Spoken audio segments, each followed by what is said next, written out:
Boa noite, graça e paz da parte do Senhor Jesus. Sejam todos bem-vindos ao nosso culto de celebração, culto de adoração, culto para refletir a palavra do Senhor.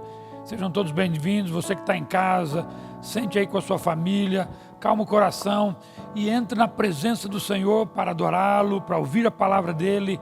Deixa nada te atrapalhar, esteja totalmente atento àquilo que Deus quer fazer na sua vida, aquilo que Ele quer comunicar com você.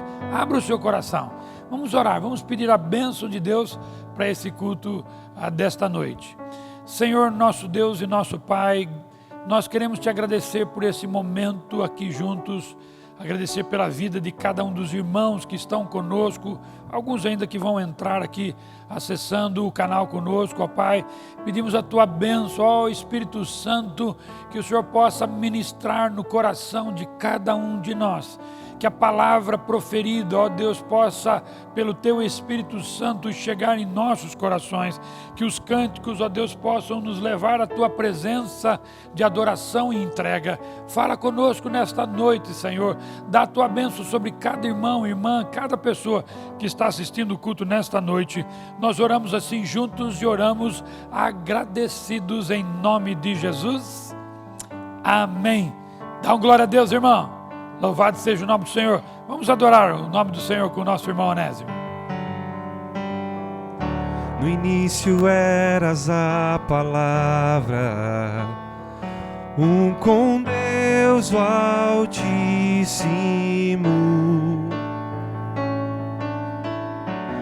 O mistério de tua glória, Cristo em ti se revelou.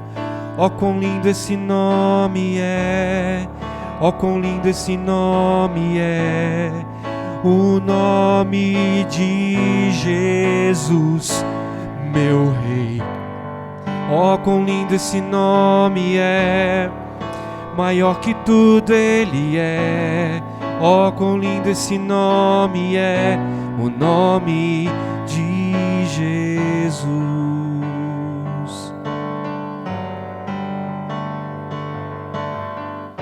Deixou o céu para buscar-nos, veio para nos resgatar. Amor maior que o meu pecado, nada vai nos separar. Ó, quão maravilhoso é! Ó, quão maravilhoso é o nome de Jesus, meu Rei. Ó, quão maravilhoso é! Maior que tudo Ele é. Ó, quão maravilhoso é o nome de Jesus.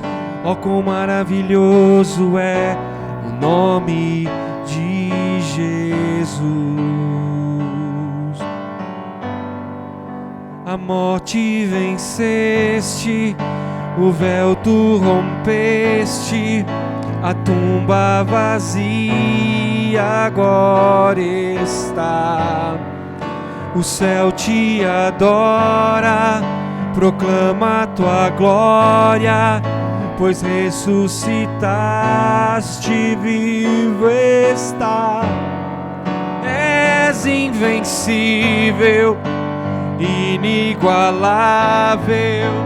hoje pra sempre reinarás. Teu é o reino, tu é a glória, e acima de todo nome está. Poderoso esse nome é, poderoso esse nome é, o nome de Jesus, meu Rei. Poderoso esse nome é, mais forte que tudo é. Poderoso esse nome é, o nome de Jesus. Poderoso esse nome é, poderoso esse nome é, o nome de Jesus, meu Rei. Poderoso esse nome é, mais forte que tudo é. Poderoso esse nome é, o nome de Jesus. Poderoso esse nome é, o nome de Jesus. Poderoso esse nome é, o nome de Jesus. Amém. Aleluia! Louvado seja o nome do Senhor. Esse nome é poderoso. Como nós podemos ter esse Deus maravilhoso sem merecimento nosso? Então louve a Ele, descanse nele, confie nele, nesse nome poderoso, o nome de Jesus. Bem, esse é o momento de nós entregarmos nossos dízimos e ofertas. Você que tem aí o seu celular, a sua conta, você pode fazer a sua transferência na conta, na agência que está aí na sua tela, do Banco Itaú, conta 0019, agência 0019, conta 94316, dígito 6. Se você quiser fazer um Pix, o CNPJ da igreja é o Pix 50991298000 Você pode fazer também. Lembra sempre, nós fazemos isso tudo para a honra e para a glória do Senhor. Fazemos para a obediência à sua palavra, queremos investir na obra do Senhor. Se você fizer a sua transferência normalmente, é o seu dízimo. O tesoureiro vai entender assim. Se você colocar no final, 0,01, o tesoureiro vai entender que você está abençoando o projeto Boas Novas, que visa aqui a construção do prédio que está avançando. Continue investindo nisso. Se você fizer o final 02, vão para os nossos missionários. Se final 03, todas as ofertas vão para a ação social. Também queremos lembrar que o 05 que nós estamos fazendo é aquele projeto dos fogões, a lenha que nós estamos comprando lá para Jarinu. Você pode fazer também o final 05, que é específico esse projeto. Aliás, eu preciso dizer para os irmãos que nós temos abençoado muitas famílias e não deixe também de trazer suas doações aqui. Todos os sábados, 14h30 até as 15h30. Estamos precisando muito de ajuda em doações, de mantimentos, para compor as cestas básicas. Então, traga aqui para nós, vai ser grande bênção, certo? Então, faça isso. Se você quiser também abençoar algum missionário específico da nossa igreja, você faz a sua transferência e comunique que esta oferta ou aquela é destinada a este ou aquele missionário, certo?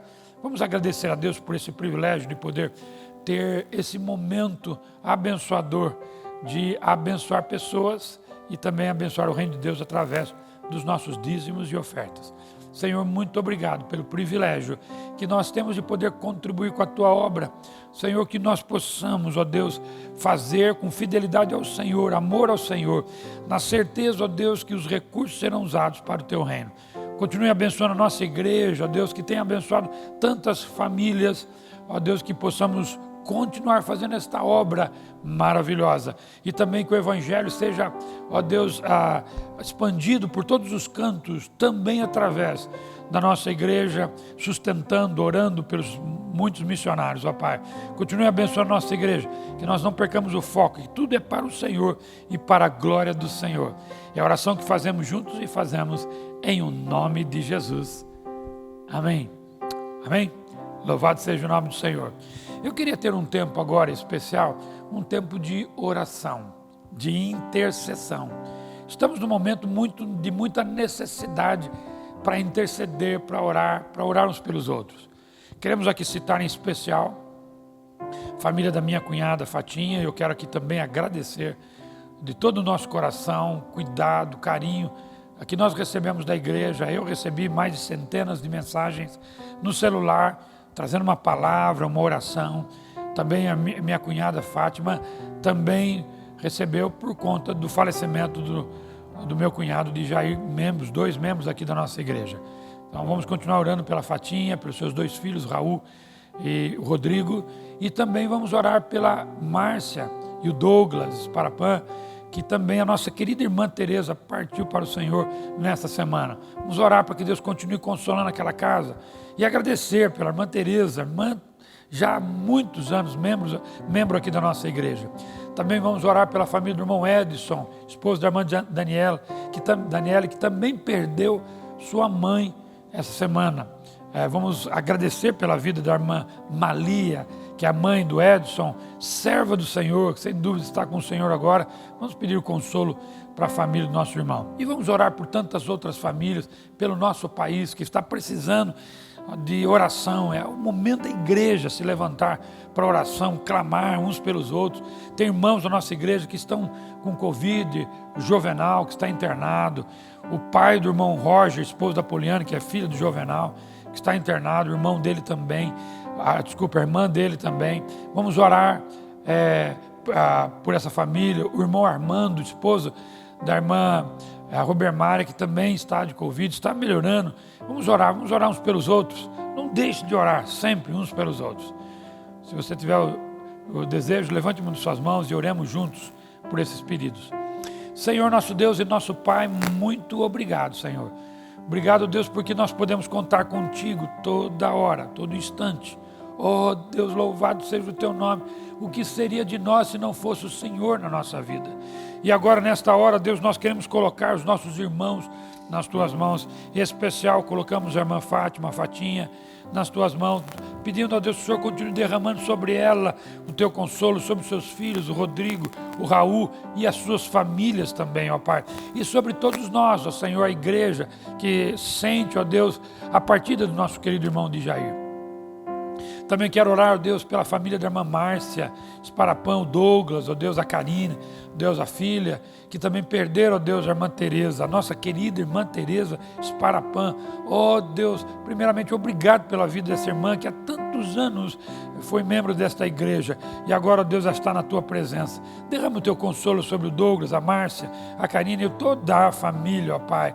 Também lembramos do irmão Edson, da irmã Daniela, ó Deus, o Isaac, o irmão Edson que perdeu a esposa, perdeu a mãe esses dias, a irmã Mali. Te louvamos pela vida dela, pelo testemunho, que um pouco tempo que eu passei ali no funeral, fiquei sabendo. Ó Deus, muito obrigado pela vida dela, e console a vida do irmão Edson, dos seus irmãos, todos os parentes, ó Deus, desta família, ó Pai. E nós colocamos aqui, Senhor, tantas famílias enlutadas, ó Deus, família do pastor Rubão, ó Deus, do irmão Samir, ó Deus, pedimos que o Senhor derrame o consolo do Senhor sobre eles, que o Senhor os ajude, os fortaleça, Deus, e tantas famílias que nós não conhecemos do nosso país, pedimos pelo nosso país, ó Deus, tenha misericórdia, ó Deus, que a vacina possa chegar o mais rápido possível em cada canto do nosso país, imunizando a nossa pátria, ó Pai Santo, que os índices, ó Deus, de contágio, de morte por Covid, possa, ó Deus, entrar em queda, Pai. Tenha misericórdia, ó Deus, tenha misericórdia daqueles que nos governam, que eles possam tomar as decisões certas, ó Pai, tenha misericórdia, porque nós sabemos que muitos têm interesses sórdidos, interesses pessoais, mas, ó Pai Santo, que o povo brasileiro possa, ó Deus, ser socorrido nesses dias. Ó Deus, abençoe a igreja, a nossa igreja e a igreja evangélica, que ela se levante, ó Deus, como um farol nesses dias, para abençoar pessoas, para abençoar o povo, ó Deus, para abrir os olhos e ver, ó Deus, aquilo que o Senhor quer fazer na igreja e através da igreja nesses dias. Ó Deus, desperta o teu povo nesses dias, ó Pai Santo, que estamos precisando, a nação está precisando, ó Deus, de um povo consagrado, de um povo comprometido com o Senhor. Por isso clamamos a Ti, por isso, ó Pai, fala conosco, ó Deus, neste culto, usa a vida do nosso missionário Dantas, ministra ao nosso coração nesta noite, ó Pai Santo, e abençoe cada um de nós nesta noite. Fala conosco, continue agindo com o Teu poder, o poder do Teu Espírito sobre nós, e nós oramos juntos aqui, oramos em o nome de Jesus, amém. Amém, irmão? Dá um glória a Deus aí. Aleluia, louvado seja o nome do Senhor. Em breve nós vamos ter aqui uma palavra para os irmãos sobre o retorno do nosso culto. Estamos ouvindo o comitê de pandemia e também o conselho ministerial, e fique atento às nossas notícias sobre isso. Vamos adorar o Senhor. O Onésio vai adorar e em seguida vamos ouvir uma palavra poderosa do Espírito Santo através do nosso missionário Dantas. Deus abençoe. Renova-me, Senhor Jesus. Já não quero ser igual. Renova-me, Senhor Jesus. Põe em mim teu coração, porque tudo que há dentro de mim necessita ser mudado, Senhor. Porque tudo que há dentro do meu coração necessita mais de ti. Renova-me, Senhor Jesus. Já não quero ser igual. Renova-me, Senhor Jesus. Põe em mim teu coração, porque tudo que há dentro de mim necessita ser mudado, Senhor. Porque tudo que há dentro do meu coração necessita mais de ti. Necessita mais de ti.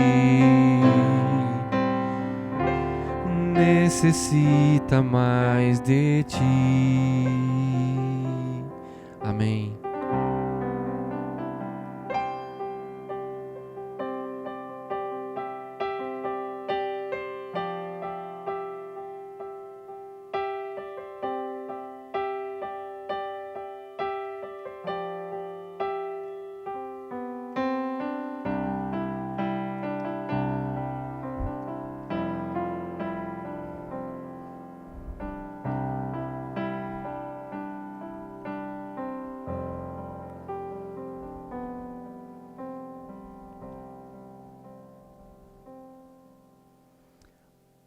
Mais uma vez, boa noite, amada igreja. É um prazer poder aqui compartilhar um pouco daquilo que Deus tem falado durante essa série de mensagens, Heróis da Fé. E hoje falaremos sobre os valentes de Davi.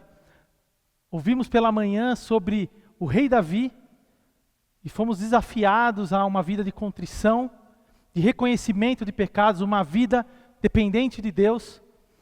Mas agora eu gostaria de falar um pouco desses valentes que são heróis do meu imaginário infantil. Eu tenho que dizer que na minha época eu gostava muito de brincar meus heróis eram He-Man, eram G.I. Joes, mas tinha alguns heróis, frutos de algumas EBDs, EBFs, que eram os valentes de Davi. Esses homens fantásticos com suas espadas e lanças, esses guerreiros que batalhavam com bravura nos campos de batalha. E eu fiquei refletindo sobre esses homens e, na verdade, sobre a palavra reino. Porque, na verdade, eles eram parte de um exército, de um reino.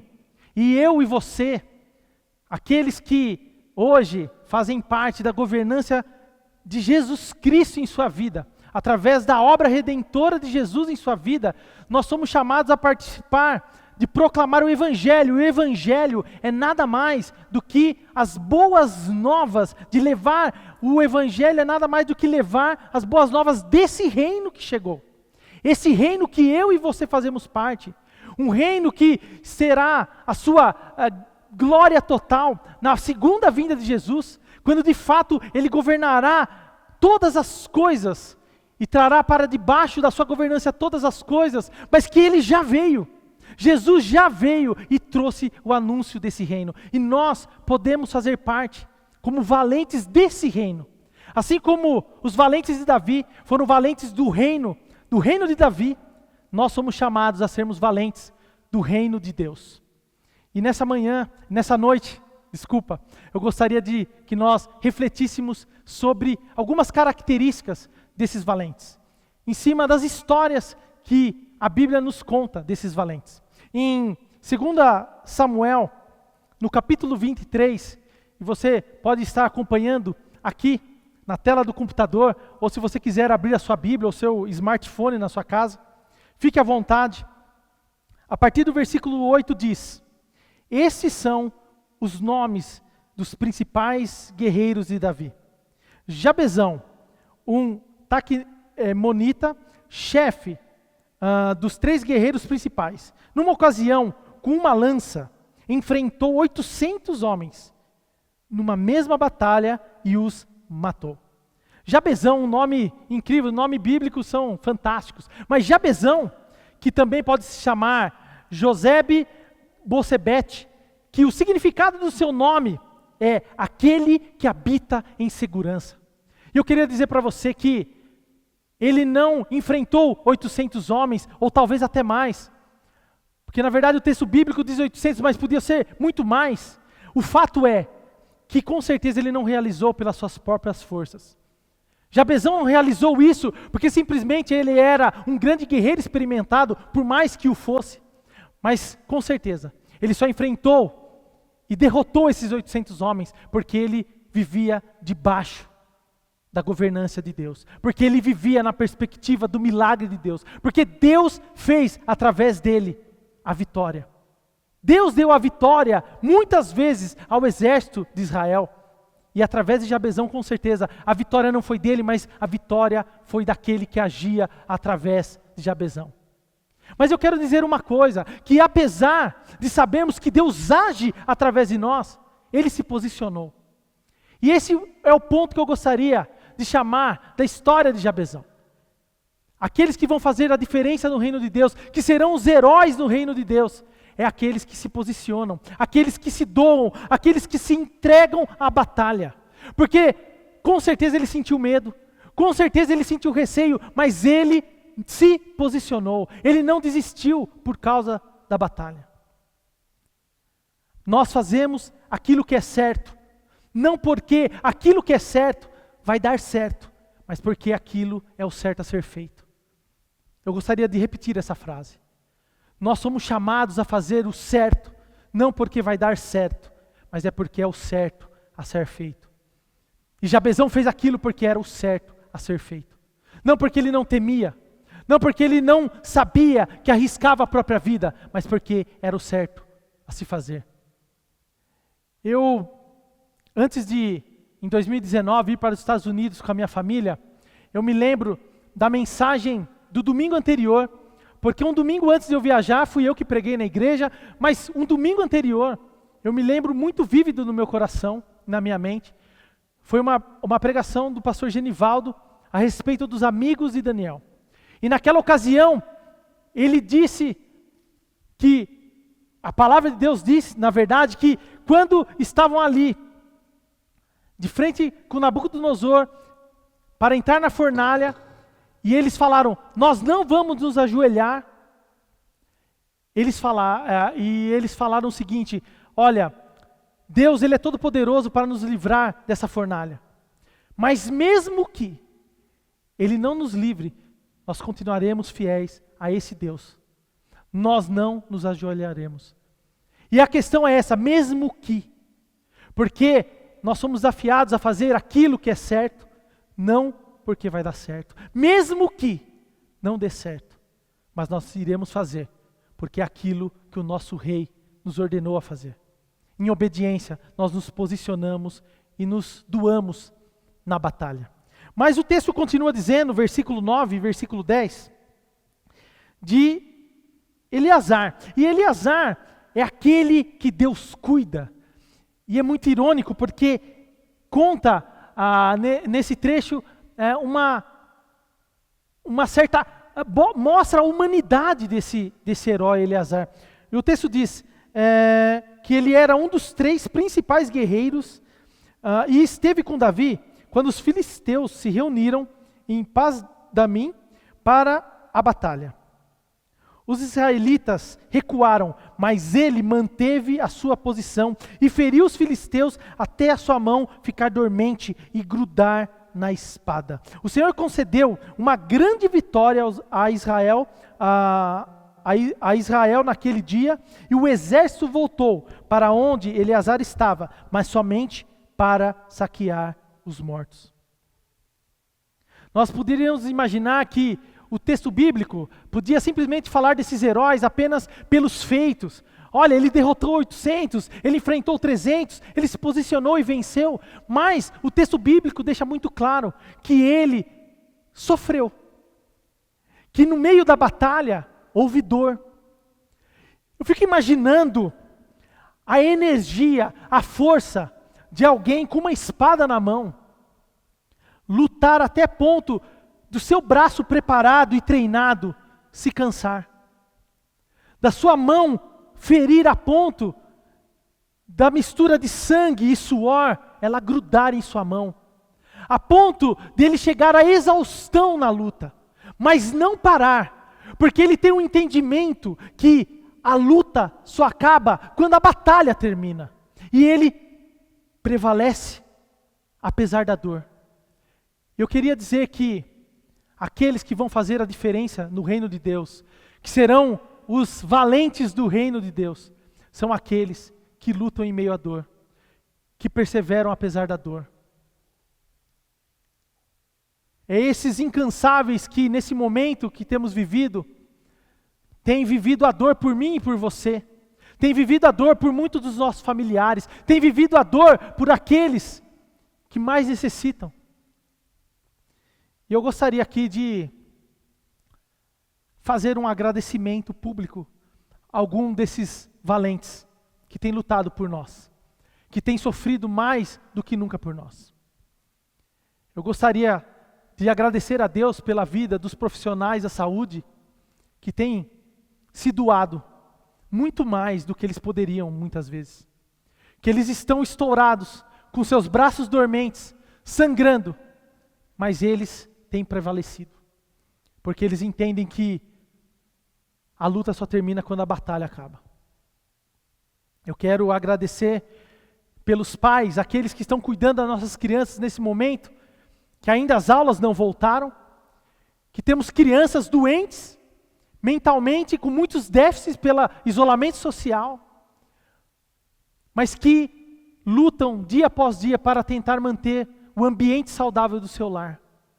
Seja o pai, seja a avó, seja a mãe, mas esses que lutam pelas futuras gerações serem melhores, mais treinadas e preparadas para esses momentos de dificuldade.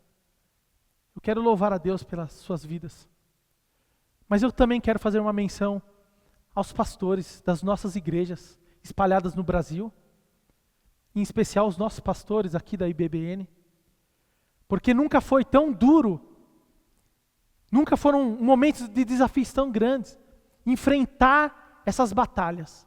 E aqui eu também coloco a liderança da nossa igreja, aqueles que têm servido, principalmente na ação social, que têm servido no apoio psicológico, pessoas que têm se posicionado, pessoas que têm segurado a espada, pessoas que estão sofrendo, mas não estão se importando com isso, porque entendem que precisa ser feito. Estão sofrendo, mas estão batalhando para que outros fiquem de pé. Eu não sei se for por uma questão estratégica, mas aqui o exército recua e fica ali um homem que se dispõe a lutar, mesmo em meio ao sofrimento e à dor. Aqueles que farão diferença, aqueles que entendem que Deus está com ele no campo de batalha, porque Deus cuida deles enquanto eles sofrem. O texto continua no versículo 11, diz: depois dele, Samá, ou Sama, filho de Agê, de Arã, os filisteus reuniram-se em Lei, onde havia uma plantação de lentilha. O exército de Israel fugiu dos filisteus, mas Samá tomou posição no meio da plantação, defendeu-a e a derrotou os filisteus. O Senhor concedeu-lhe uma grande vitória.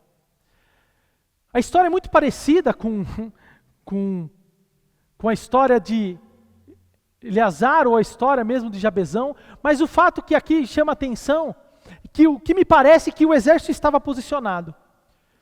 Mas conforme foi ouvindo talvez as trombetas do exército vindo à frente, ouvindo a marcha forte daquele exército vindo, pensando a quantidade daquele exército, o poderio daquele exército, eles começam a fugir e a se retirar. Mas Samá continua firme. Ele continua firme pelo mesmo sentido de Jabezão continuar firme, porque nós fazemos aquilo que é certo, pelos motivos certos, porque aquilo não vai necessariamente dar certo, talvez ele perderia a sua vida, mas porque aquilo é o certo a fazer. Ele sabia que aquilo ia trazer dor, sofrimento, marcas de batalha, como marcas que temos vivido, mas ele se posicionou. Ele prevaleceu em perseverança. E eu queria dizer que aqueles que são os valentes do reino de Deus são aqueles que perseveram. Em momentos de tantos desafios, nós precisamos perseverar. E eu sei o quanto isso é difícil. Eu gostaria de rapidamente voltar um pouco ao exemplo de Eleazar, porque me vem agora à mente que ele segurava a espada. E o apóstolo Paulo diz que a nossa espada é a palavra de Deus. Eu não estou dizendo simplesmente um livro de cabeceira, um livro para que você possa ler para tirar bons ensinamentos doutrinários. Mas essa que é a palavra de Deus, que diz que é como uma espada cortante que nos lê e nos revela a vontade e os desejos do coração de Deus. É essa espada que tem que estar grudada na nossa mão, vívida no nosso coração, para que nós possamos enfrentar as batalhas mais duras.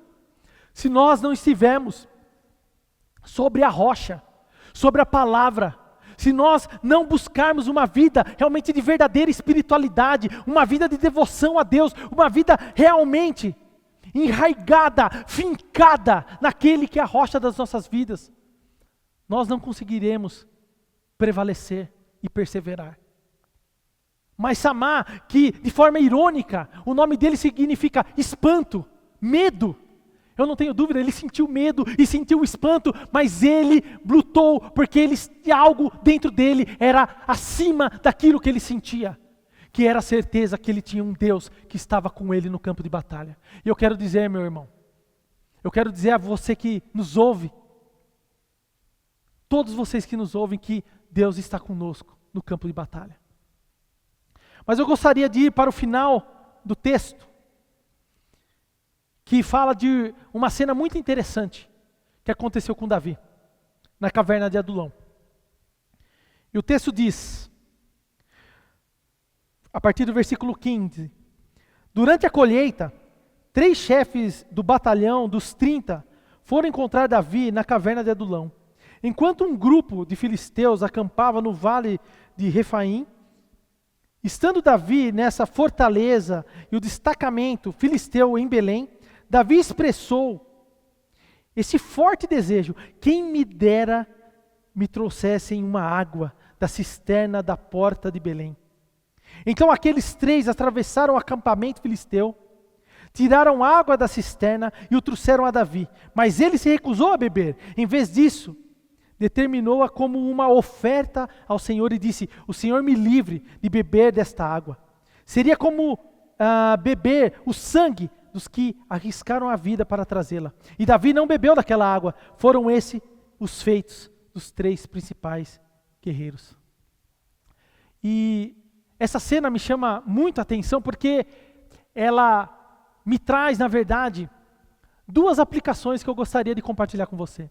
Uma é a aplicação sobre a nossa própria história. E agora estou falando para você que já vive sobre a governança de Jesus, que já tem Ele como seu único e suficiente Salvador, como aquele que você segue os mesmos passos para que você se torne mais próximo daquilo que Ele é, para que você seja a representação viva de Jesus na terra, do seu reino, como um valente desse reino. A lembrar de onde você veio. Porque a caverna de Adulão, se você for ali, em 1 Samuel 22, vai dizer que a caverna de Adulão era um lugar onde estavam aqueles em aperto. O que ele quer dizer, esses em aperto? Em aperto é aqueles que de alguma forma estavam em alguma dívida e estavam sendo jurados de morte. Assim como Davi, que estava naquele momento sendo perseguido por Saul, sem um exército, sem os seus, num estado de depressão, num estado ali de refúgio e medo, escondido, ameaçado de morte. Outros com ele, justa ou injustamente, também estavam na situação. Mas isso também ali, estavam pessoas endividadas, pessoas que de alguma forma estavam devendo alguma coisa. E era nesse contexto principalmente os escravos que fugiam. E nós muitas vezes, e grande parte de nós, talvez todos nós na verdade, éramos escravos. Escravos de uma dívida que não podíamos pagar, que é o pecado. Escravos de outras situações, mas pensando em todos nós somos escravos do pecado. Mas lá diz também que se encontravam ali os amargurados da alma, os amargurados do espírito. E talvez todos nós nesse momento estamos nos sentindo um pouco amargurados do espírito. E desse lugar de amargurados, de rejeitados, nesse lugar de fugitivos, foi que rei Davi fez uma comunidade com esse pessoal. E trouxe para perto deles, porque eles viram naquele rei alguém que era igual, mas ao mesmo tempo era diferente. E quando eu penso em Davi como um tipo Jesus, um protótipo de Jesus, eu penso em Jesus ali com seus discípulos. Um rei que também não era rei naquele momento. Naquele momento ele era apenas mais uma seita, onde todos estavam olhando para aquilo que Jesus estava fazendo, mas eles eram apenas uma seita, que em algum momento começou a ameaçar os mais poderosos ali. Mas eles eram aquela minoria, a quem Jesus trouxe para perto deles. E eles viram alguém como eles, porque Jesus encarnou, se fez homem e foi como eles. Mas ao mesmo tempo eles viram que era algo diferente, era um rei diferente, era uma proposta diferente. Que ele era o Deus encarnado, o único que poderiam redimir todas as coisas, todos os aspectos de fazer tudo nova criação. De certa maneira, naquele contexto de Adulão, é isso que aconteceu com aqueles homens. Um rei que não se importou como eles estavam, se eles eram bandidos ou não, estavam ali por motivos justos ou injustos, mas acolheu eles como uma comunidade. Isso nos diz muito sobre o momento que temos vivido. Eu queria compartilhar com você 2 pensamentos. Um tem a ver com a maneira que nós vemos a realidade. Hoje, na ciência comportamental, é muito estudado que nós como seres humanos, nós temos um sistema de orientação geral. E o que esse sistema de orientação geral diz sobre a vida? Sobre as nossas expectativas diante a realidade. Ela diz que nós temos uma tendência natural de olharmos a realidade pela previsibilidade, pela racionalidade e pela justiça. E talvez você diga para mim, nossa, mas tá difícil. Está difícil porque, na verdade, apesar de nós naturalmente olharmos por essas lentes a vida não é isso. E aqui eu quero compartilhar um segundo conceito, que é um conceito chamado VUCA. VUCA é um enagrama, V-U-C-A, vindo da Universidade Militar dos Estados Unidos, que diz um pouco sobre o que é, de fato, a realidade que nos cerca. VUCA quer dizer volátil. Volátil porque, na verdade, a nossa vida, ela é uma vida baseada em altos e baixos, em mudanças muito rápidas. E talvez agora, nesse momento de pandemia, você tenha percebido mais do que nunca o quanto as nossas vidas são voláteis. Diante de tantas perdas e tantas mudanças, o quanto os altos e baixos da nossa vida se fazem. Na verdade, a nossa vida, ela é volátil durante todas as fases da nossa vida. Mas agora talvez isso chegue mais gritante aos nossos corações. A nossa vida é incerta, do inglês uncertain, que é essa dificuldade de prever o futuro. Gente, eu não sei você, mas a minha agenda de 2020 e 2021 eu queimei. Eu tenho a incerteza do que vai acontecer na próxima semana, no próximo mês, quem dera no próximo ano. Apesar dos planos, apesar das expectativas, a verdade é que nós estamos num momento que nunca foi tão incerto o dia de amanhã. E a nossa vida também é complexa, porque as nossas relações são todas interligadas.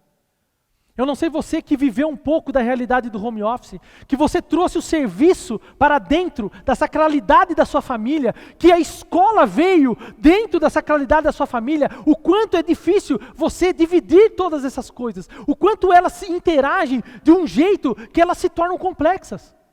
Nós não sabemos lidar, a escola se confunde com a nossa espiritualidade, com o nosso trabalho, com a nossa família.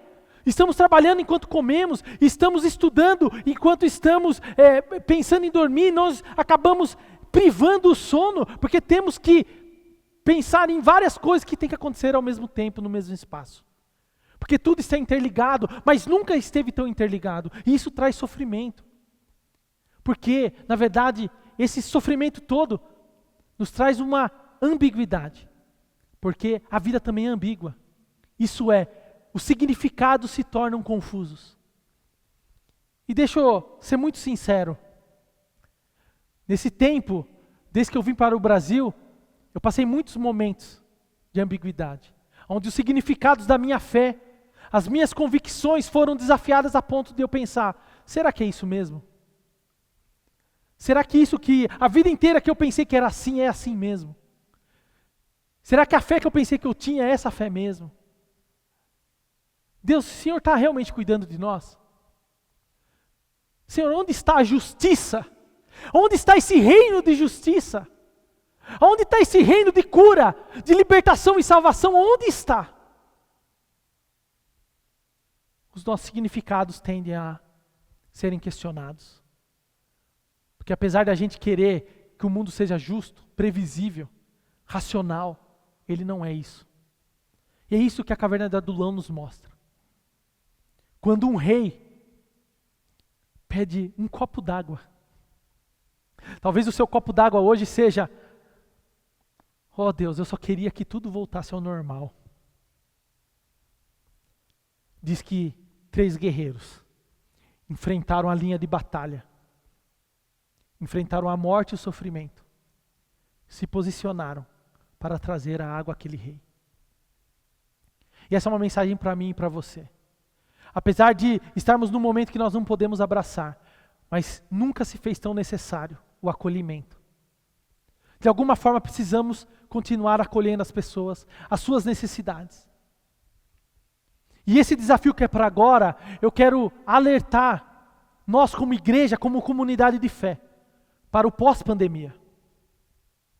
Se você perguntasse para mim há um ano atrás, como que vai ser o culto que nós vamos fazer quando nós vamos retornar para a igreja? Eu ia falar, cara, vai ser um culto fantástico, vamos erguer as mãos, vamos louvar a Deus, vamos nos abraçar, vamos sim chorar, mas vai ser um culto de alegria. E após todo esse tempo que temos passado, eu quero dizer que o nosso culto, talvez de retorno, vai ter muito espaço para alegria, gratidão, porque sempre temos que ser gratos por tudo que Deus está fazendo.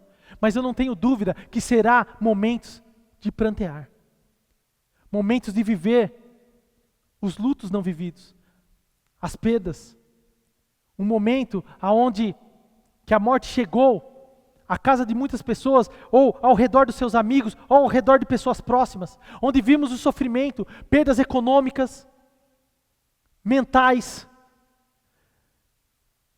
coisas que abalaram a nossa alma, a nossa espiritualidade, a nossa relação com Deus e com o nosso próximo. Eu não tenho dúvida, será um momento que nós precisamos ser uma comunidade solidária. E é esse o ponto que eu queria deixar, o último ponto que eu queria compartilhar com você. Aqueles que irão fazer diferença no reino de Deus, que serão os heróis do reino de Deus, são aqueles que juntos, como comunidade, seremos uma comunidade solidária, de corações empáticos, movidos por corações de amor, que vão aos outros apesar dos apesares, porque nós fazemos aquilo que é para ser feito, porque é o certo a ser feito, não porque vai dar certo, Porque nós nos posicionamos e prevalecemos, apesar da dor, em sermos solidários uns aos outros. Precisamos ser comunidade mais do que nunca. Precisamos ser uma igreja assim, terapêutica, de amor, uma igreja que abraça uns aos outros e chora as dores juntos e festeja junto os livramentos. Precisamos ser essa igreja que Adulão nos mostra, de rejeitados, mas que juntos se apoiaram e viveram debaixo da soberania de um rei que está sobre todas as coisas, de um rei que eles dariam a vida para buscar um copo de água. O quanto nós estamos sensíveis ao nosso rei. Talvez estaremos na nossa espiritualidade apenas como aqueles que esperam ordens de Deus. O que fazer? Mas a Bíblia nos revela que ele se torna a um nível de amigo, porque ele revela tudo que está no coração dele como pai. Então nós não temos que ser servos simplesmente porque temos que obedecer ordens, mas porque em amor nós fazemos aquilo que temos que fazer, porque amamos o nosso Pai, amamos o nosso Deus, amamos o nosso Rei e daríamos a vida por Ele para fazer aquilo que é certo, para fazer aquilo que devemos fazer, para Ele, para o nosso próximo, para o bem da nossa espiritualidade, sim, para nós mesmos. E para o bem de todas as estruturas sociais, econômicas e políticas. Sim, porque o Evangelho é a boas novas para restaurar todas as coisas. Todas, absolutamente todas as coisas. E esse é o desafio para hoje. Em Romanos 8, 36, 37 diz: como está escrito, por amor de ti, enfrentamos a morte todos os dias. Somos considerados como ovelhas destinadas ao matadouro. Mas em todas essas coisas somos mais que vencedores por meio daquele que nos amou. É por meio daquele. Não é a minha força. Não é a força de Eleazar, de Jabezão, de Samar. É a força daquele. É pela força daquele que nós podemos enfrentar as batalhas. Que nós podemos enfrentar as cavernas de Adulão. Talvez você se sinta nesse momento no isolamento social numa caverna também. Mas saiba que nessa caverna que você está habitando agora, há lugar para a restauração, há lugar para o cuidado, há lugar para você ser comunidade, igreja. Nem que seja nesse momento, em espírito, mas ser cuidado, debaixo daquele que é o nosso rei. Na caverna de Adulão, pelo menos 2 salmos são registrados como o momento que Davi está nessa caverna. Eu gostaria de ler 2 versículos. O primeiro do Salmo 142, o verso 5, que diz: clamo a ti, Senhor, e digo, tu és o meu refúgio. És tudo o que tenho na terra dos viventes. Ele é tudo. Na caverna de Adulão, quem era o refúgio, a certeza de um rei fragilizado, que só gostaria do novo normal? Não, apenas do normal mesmo, apenas de um copo d'água. É aquele que sabia que Deus era seu refúgio. E no Salmo 57, que para mim, preparando essa mensagem, tocou muito ao meu coração, que diz, versículo 1: misericórdia, ó Deus, misericórdia, pois em ti a minha alma se refugia. Eu me refugiarei à sombra das tuas asas, até que passe o perigo. Em outras versões diz, até que passe a peste. Em outras versões, até que passe a calamidade. Ó Deus, misericórdia. Porque o que nós estamos vivendo é sim a peste, é a calamidade. Mas nós continuaremos buscando ao Senhor por misericórdia. Porque a misericórdia e a graça do Senhor está nele. Não está em nenhuma outra pessoa sequer. Senão naquele que não era o rei Davi, mas aquele outro rei, a quem Davi de certa maneira foi um tipo, que era Jesus de Nazaré. Um rei que naquele momento não foi reconhecido como rei, mas que sim, provou na cruz do Calvário que era o nosso rei e se fez rei e trouxe o seu reinado. E que voltará para reinar soberano sobre todas as coisas. Esse rei é aquele a quem nós clamamos misericórdia. É aqueles que na caverna de Adulão nós falamos: me aceite. Seja comigo. Venha ao meu favor, ó Pai. Tenha misericórdia de mim. Nos livra desse momento de peste. Eu sei que vai passar, mas está sofrendo. A mão está doendo. A espada eu não aguento mais. Mas eu quero prevalecer. Misericórdia, ó Pai. Misericórdia porque eu tenho dificuldade de fazer aquilo que é certo. Porque eu tenho medo. Meu Pai, me dê a perseverança de não desistir. Porque é difícil. Porque eu tenho medo. Eu tenho temor. Eu sinto espanto diante da peste e das dificuldades desse momento. Ó Deus, misericórdia. Gostaria de orar com você nesse momento. Ó Pai, misericórdia, Senhor. Senhor, diante de tantos desafios, de tanto espanto, nós queremos reconhecer que o Senhor é o nosso Rei. O Senhor é o soberano sobre nossas vidas e precisamos do Senhor para todas as coisas. Que o Senhor é aquele que diante desse mundo volátil, incerto, complexo e ambíguo, de tantos desafios, o Senhor é aquele que nos leva para um lugar de refúgio, cuida do nosso coração, mas que também nos encoraja e nos torna valentes para perseverarmos. Nos dê, meu Pai, coragem para não desistirmos, para nos posicionarmos, para nos agarrarmos à Tua palavra, para nos agarrarmos ao Senhor, meu Pai, como guerreiros que se agarram à Sua espada a ponto dela grudar nas mãos, para que nós possamos estar vitoriosos em campo de batalha.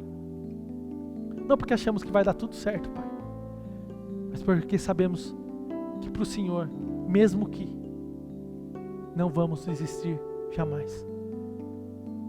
Porque somos levados todos os dias à morte, mas sabemos que naquele que nos amou, nós temos a certeza da vida eterna, nós temos a certeza do livramento, nós temos certeza que todas as coisas se tornam nova criação.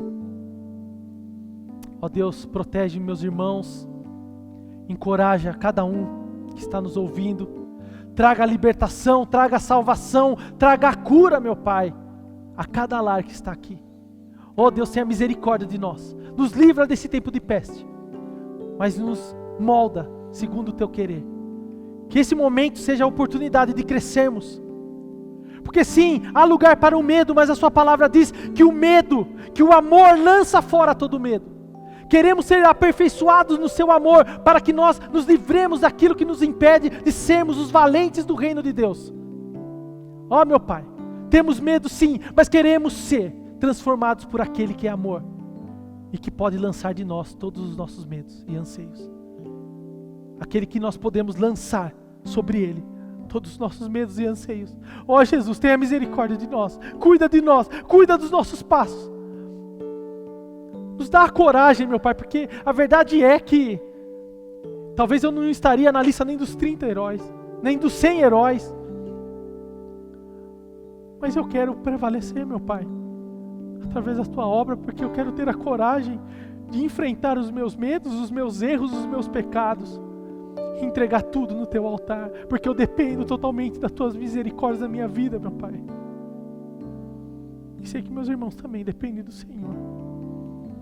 Paizinho, tenha misericórdia de nós, cuida de nós, nos dê uma boa semana e nos faça passar pela peste, ó Pai, debaixo das Tuas asas em proteção, em nome do Seu Filho Jesus, amém.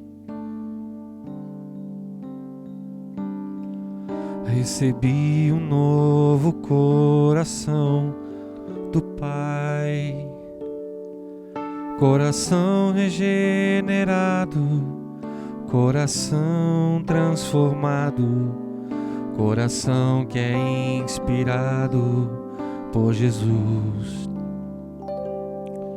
como fruto deste novo coração.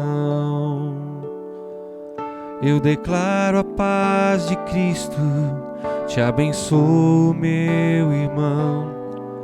Preciosa é a nossa comunhão. Somos corpo e assim bem ajustados, totalmente ligados, unidos, vivendo em amor, uma família sem qualquer falsidade, vivendo a verdade, expressando a glória do Senhor, uma família vivendo o compromisso do grande amor de Cristo. Eu preciso de ti, querido irmão, precioso és para mim, querido irmão, eu preciso de ti, querido irmão, precioso és para mim, querido irmão.